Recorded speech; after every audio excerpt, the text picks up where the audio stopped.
Assalamualaikum warahmatullahi wabarakatuh. Good morning everyone. Here I am Nurul Izzah and my friends FERA, TIANA and NAZBUDIN ZAKI.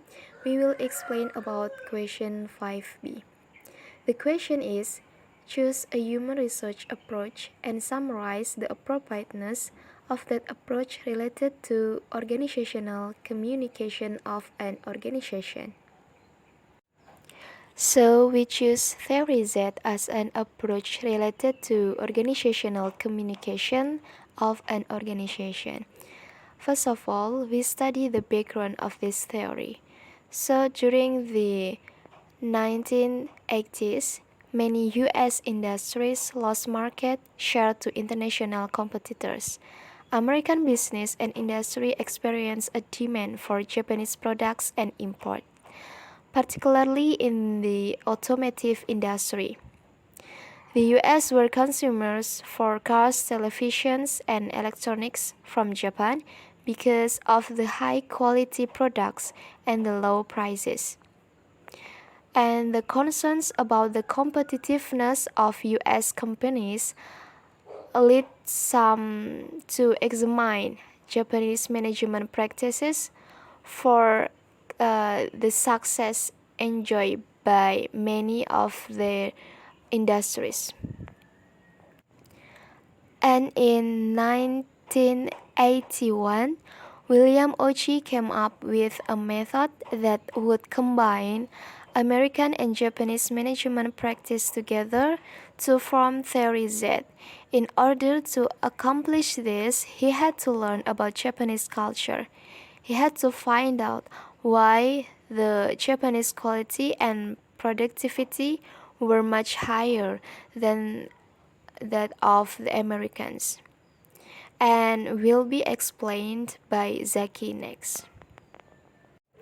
Theory Z is developed by Dr. William George Auchi, and this theory is known as the American version of the Japanese management system, or it can be described as the measure of Japanese management practices and how these practices can be adapted to the environment of the US and other countries.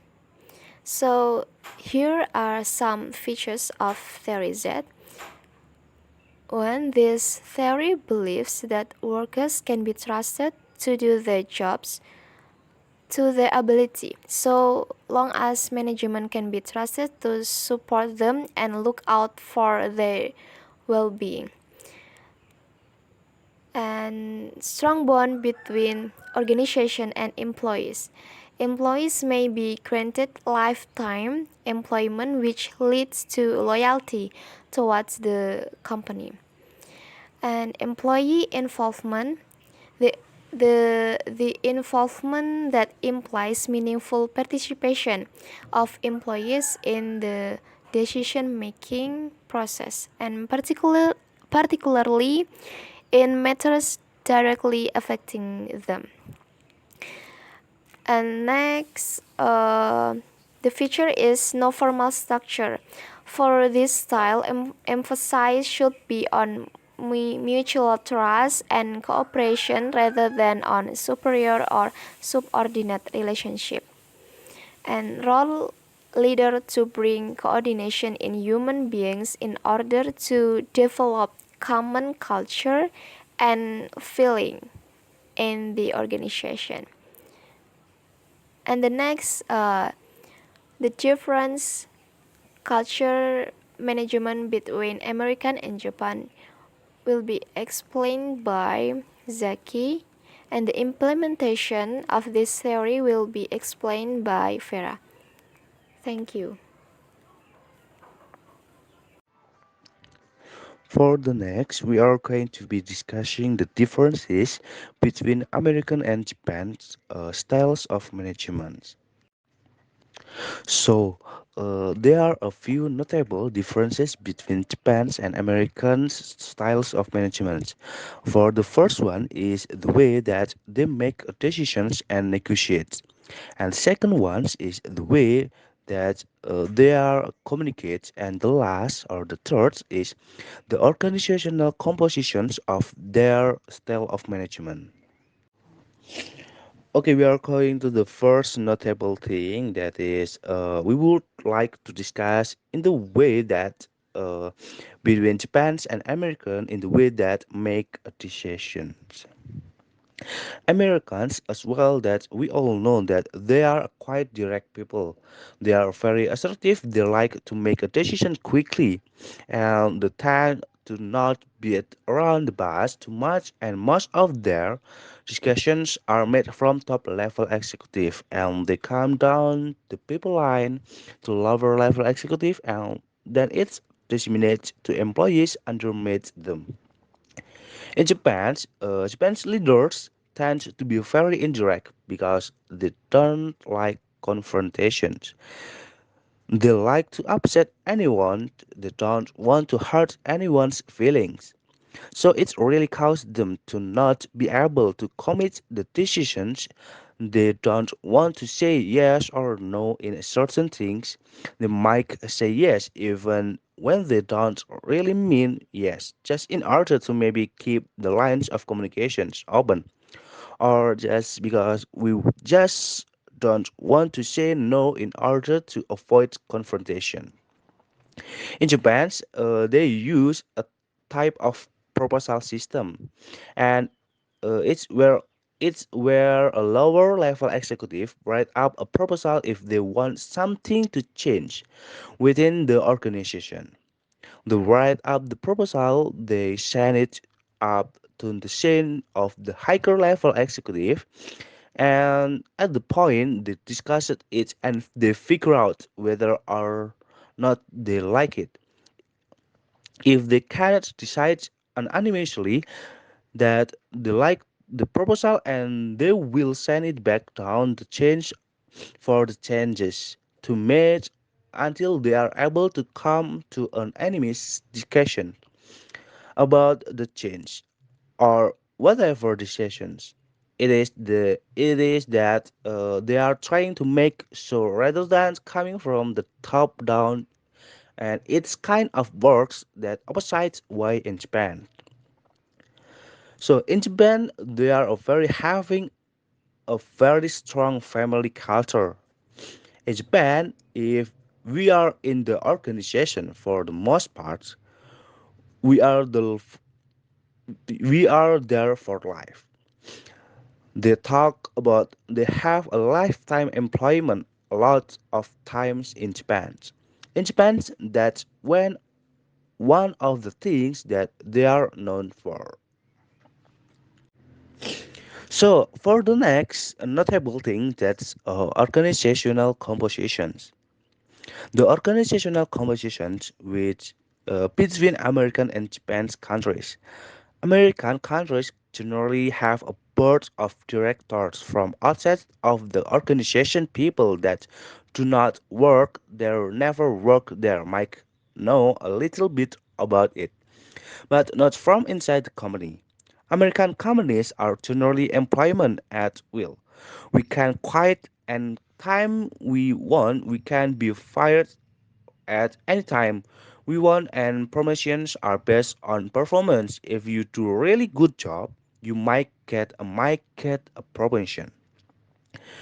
Whereas in the Japan companies, the boards of directors are from inside the organization.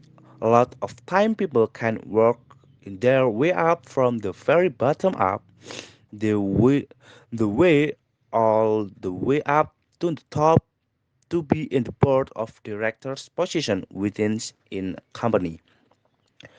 They look they look to lifetime employment. If you are there, you are a loyal employee. They want to keep you there forever, and lifetime employment is a very big deal in Japan. Promotions rather than based on how good you are at your job. They don't always promote the person who is the best in their job. They promote them based on loyalty. How long have we worked at the company? Are you good a company person? Do you promote the welfare of the company. That is what they look for. So the last notable things in differences between American and Japan styles of management is communication. So with communications, American and Japan's communicate slightly differently. Like we discussed before, Americans we are quite direct and short. Japanese folks tend to discuss things in a roundabout pattern they like. To beat around the bush, they don't come out and say exactly what is that they are trying to say, probably for the reason that they don't want to offend anyone. They are seeming apologetic when they speak. They present an explanation first pattern in the way that they discuss things. Their reason, the reason that they need something, and then they ask for what it is that they mean, and they use for few words communicate. They feel like we know that Japan's culture talking about your feelings and asking a lot of questions and things like that are not very acceptable. So they say a few things and they leave it to the listener to fill in the blanks as to what it is that they need. And also, they have a non sequitur pattern. They have a non sequitur pattern of discussion, whereas they just say a few things and they expect the listener to just know what is they are talking about. So there are a lot of differences between American and Spanish in communication style. The way their organization are structured, and the way that they make decisions when they are negotiated. The last one, the implementation of Theory Z. Strategy 1, create a bridge of trust by involving skeptics. In order for Theory Z to work, there must have skeptics. These people who think this would not work should not be discouraged. Strategy 2, periodically audit philosophy. The company should be able to audit its philosophy periodically. Here, the company will try to figure out a way that best showcases how the company should behave towards its employees and vice versa. Strategy 3, set desired structure. The third strategy is management must be able to define the desired philosophy and be able to involve company leaders. Here, management cannot be intimidated by company leaders, and company leaders, in turn, must be willing to listen to everything the managers have to say. There are two things must be paid attention. A. Company leaders should not discourage their managers from speaking out because an intimidated manager tends to hold back information. B. Company leaders must be willing to go into a discussion with an open mind and be able to trust managers. When both begin to trust each other, they are going to make easy decisions because both will be sharing wanted information. The fourth strategy, create a structure and incentive. The fourth strategy is that the company will have to create both a structure and incentive in the company. This strategy proclaims that all organizations want people to recognize a simple structured teamwork. Strategy 5, encourage people to develop interpersonal skills. The fifth strategy is that the people in the company will have to develop some interpersonal skills. Here, management wants everyone to improve on their communication skills. They want to encourage managers to listen more and know when to or not to interrupt. People have to recognize patterns of interactions while making a decision and solving problems. When somebody tries a quick solution or drifts off, managers should be trained to spot it and gently put a stop to it. Strategy 6: Test the company and the system. The sixth strategy is that the company must be able to test themselves and the system. While implementing theory set, management is going to question their ability to manage. So, what managers have to do is just have confidence in their ability to manage. Strategy 7: Make employment stable. The seventh strategy is that companies have to stabilize employment. To stabilize employment, companies have to challenge every employee and be able to give him variation of job to do within the company. Here, when a company is not doing well, it is important that managers do not encourage management to lay off people, but rather reduce. Strategy 8: Design a system of slow evaluation and promotion. The eighth strategy is how to design a system of slow evaluation and promotion. Many young employees are very impatient. If they perceive that they have no chance for a quick promotion, most younger employees will choose to quit. To end this problem, what companies have to do is give them an incentive to stay.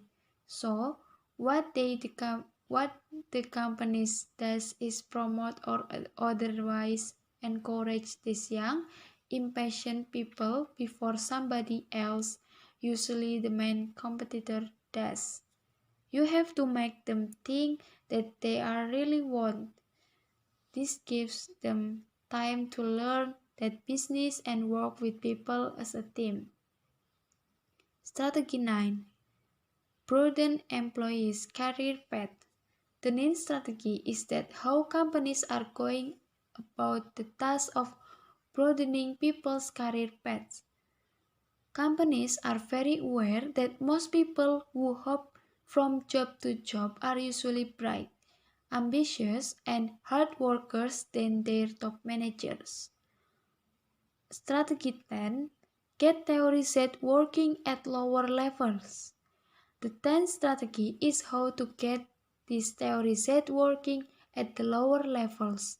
In order to implement theory set at the lower levels, it is better to start from the top. This change in mindset must occur with top management and professional employees before they can try to change attitudes of lower level employees. Strategy 11: Encourage participation in decision making. The 11th strategy management have to do. Strategy 11: Encourage participation in decision making. The 11th strategy management have to do is find in area where employees participant can be introduced.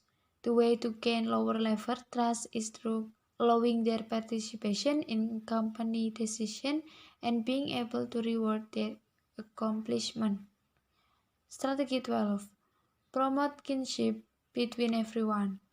The final thing is to create a sense of family within the organization by promoting kinship between everyone. The last but not least, success in implementing theory Z is easy to see. If employees are willing to go out with each other without the company's involvement, if they support each other and work as a unit, management can presume that theory Z initiatives have succeeded.